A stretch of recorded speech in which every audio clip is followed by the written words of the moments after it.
पूजा आहे का हो घरी? ये की गीता. काही नाही ग, माझं लग्न ठरलेलं तर माहितच असेल तुला. ती पत्रिका देण्यासाठी आली होती. हो माहित आहे. साखरपुड्याला नव्हते वाटते तुम्ही. खूप मोठा कार्यक्रम झाला, हॉटेलमध्ये ठेवला होता. आम्ही इथं नसलं तर काय झालं, माझी काकू इथंच होती. म्हणली नुसते नालीच्या काठानं माणसाच्या वया बसलेली होती, नवरदेवाची माय नालीतच पडली होती. हॉटेलमध्येच करणार होते ग, पण मीच नको म्हणलं ग खर्चाला धन. पण माझ्या सासरचे अजिबात नाहीत बरं तसे. आता लग्नासाठी ते खूप मोठा हॉल बुक करून देणार आहेत आम्हाला. मी खूप लकी आहे, मला एवढं श्रीमंत सासर भेटलं. जीजू काय करतात मग? पुण्याला मॅनेजर आहेत मोठ्या कंपनीमध्ये. मला तर माझे मिस्टर नवीन वर्षाचं 1.5 लाखाची स्कूटी गिफ्ट देणार आहेत.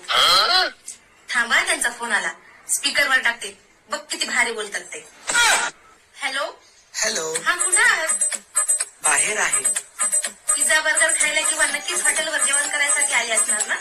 नाही बँकेत आलो होतो. ओ अच्छा, लग्नाची शॉपिंग करायची ना आपल्याला मुंबईवरून.